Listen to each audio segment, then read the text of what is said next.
Deuteronomy 23. No man whose testicles have been crushed or whose penis has been cut off might enter the Lord's assembly. No one of illegitimate birth may enter the Lord's assembly. None of his descendants, even to the 10th generation, might enter the Lord's assembly. No Ammonite or Moabite might enter the Lord's assembly. None of their descendants, even to the 10th generation, might enter the Lord's assembly. This is because they did not meet you with food and water on the journey after you came out of Egypt, and because Balaam son of Beor from Petor in Aram Maharaim has hired to curse you. Yes, the Lord your God would not listen to Balaam, but he turned the curse into a blessing for you because the Lord our God loves you. Never pursue their welfare or prosperity as long as you live. Do not despise an Edomite because he is your brother. Do not despise an Egyptian because you are resident and alien in his land. The children born to them in the third generation might enter the Lord's assembly. When you are encamped against your enemies, be careful to avoid anything offensive. If there is a man among you who is unclean because of a bodily incision during the night, he must go outside the camp. He may not come anywhere inside the camp. When evening approaches, he is to wash his hand. He is to wash with water, and when the sun sets, he might come inside the camp. You are to have a place outside the camp and go there to relieve yourself. You are to have a digging tool in your equipment. When you relieve yourself, dig a hole with it and cover up your excrements.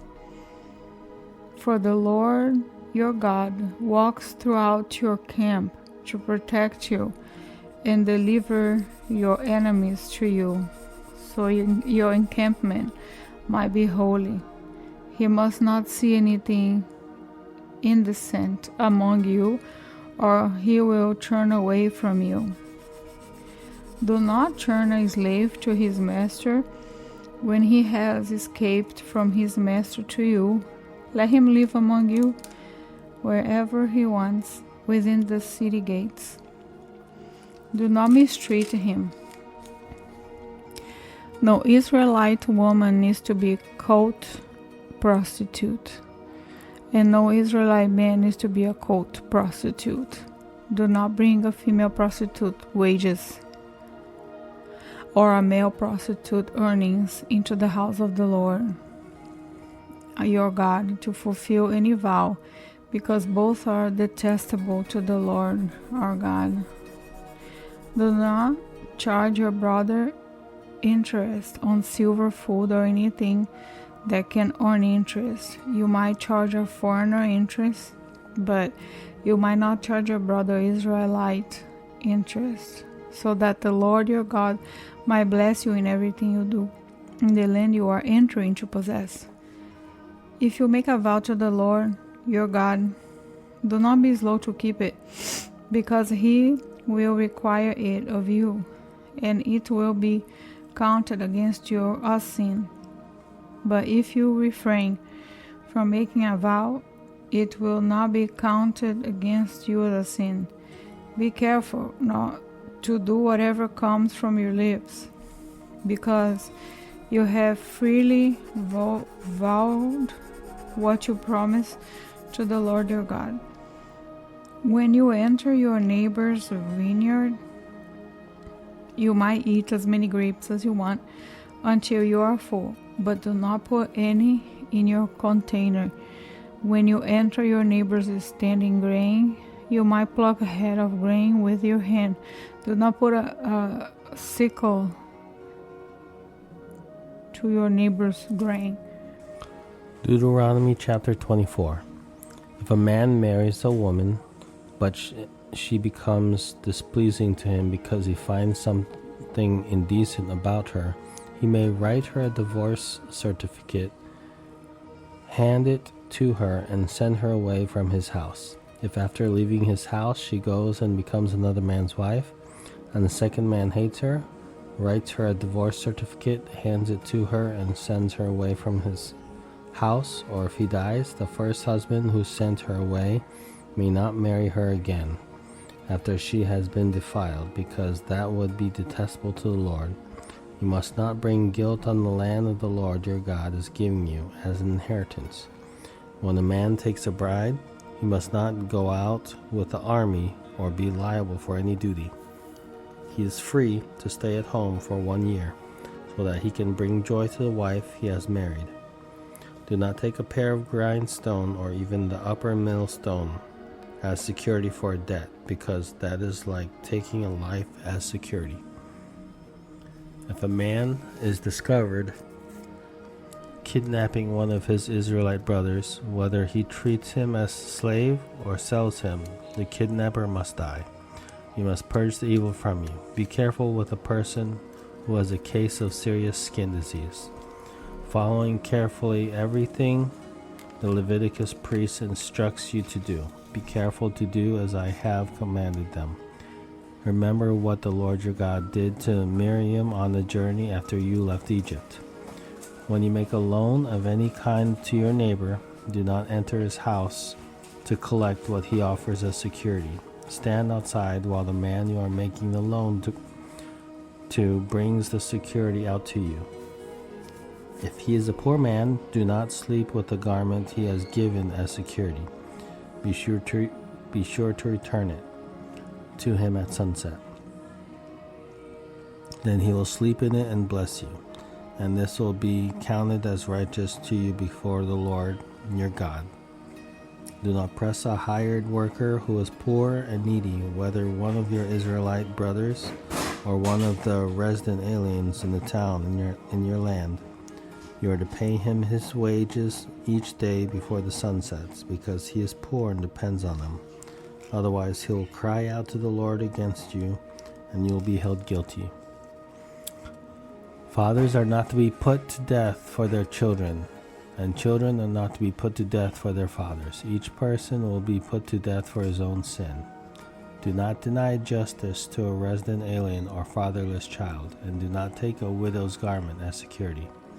Remember that you were a slave in Egypt, and the Lord your God redeemed you from there. Therefore I am commanding you to do this. When you reap the harvest in your field and you forget a sheaf in the field, do not go back to get it. It is to be left for the resident alien, the fatherless, the widow, so that the Lord your God may bless you in all the work of your hands. When you knock down the fruit from your olive tree, do not go over the branches again. What remains will be for the resident alien, the fatherless, and the widow. When you gather the grapes of your vineyard, do not glean what is left. What remains will be for the resident alien, the fatherless, and the widow. Remember what you were a slave in the land of Egypt. Therefore I am commanding you to do this. Deuteronomy 25. If there is a dispute between man and there are to go to court, and the judge will hear their case, they will clear the innocent and condemn the guilty. If the guilty party deserves to be flogged, the judge will make him lie down and be flogged in his presence with the number of lashes approached for his crimes. He may lashes if he is flogged with more lashes than these, your brother will be degraded in your sight.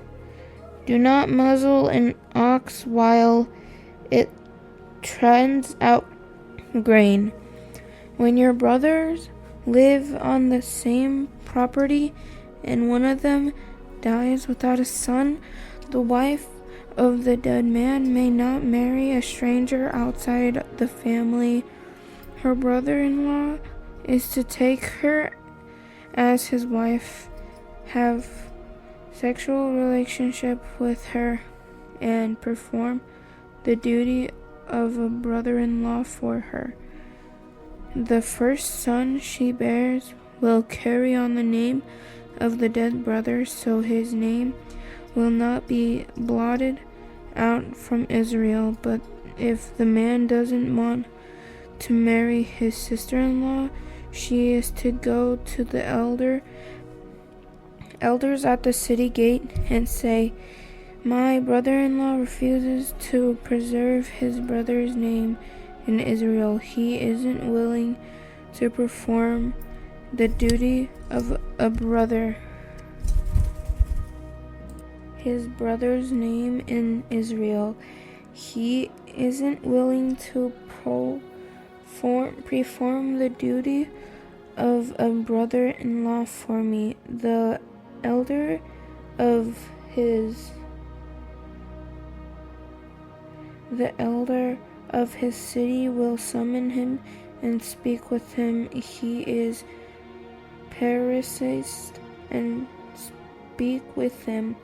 If he persists and says, 'I don't want to marry her,' then his sister-in-law will go up to him in the sight of the elders, remove his sandal from his foot, and spit on his face. Then she will declare, 'This is what is done to a man who will not build up his brother's house,' and his family's name in Israel will be the house of the man whose sandal was removed. If two men were fighting with each other, and the wife of one steps in to rescue her husband from one striking him, and she puts out her hand and grabs his genitals, you are to cut off her hand. Do not show pity. Do not have differing weight in your bag, one heavy and one light. Do not have differing dry measures in your house, a larger and a smaller. You must have a full and honest weight, a full and honest dry measure, so that you may live long and in the land the Lord your God is giving you. For everyone who does such things and acts unfairly is destined to the Lord your God. Remember what the Amalekites did to you on your journey after you left Egypt. They met you along the way and attacked all your stranglers from behind when you were tired and weary. They did not fear God when the Lord your God gave you rest from all the enemies around you in the land the Lord your God is giving you to possess as an inheritance. Bolt out the memory of Amalek under heaven. Do not forget.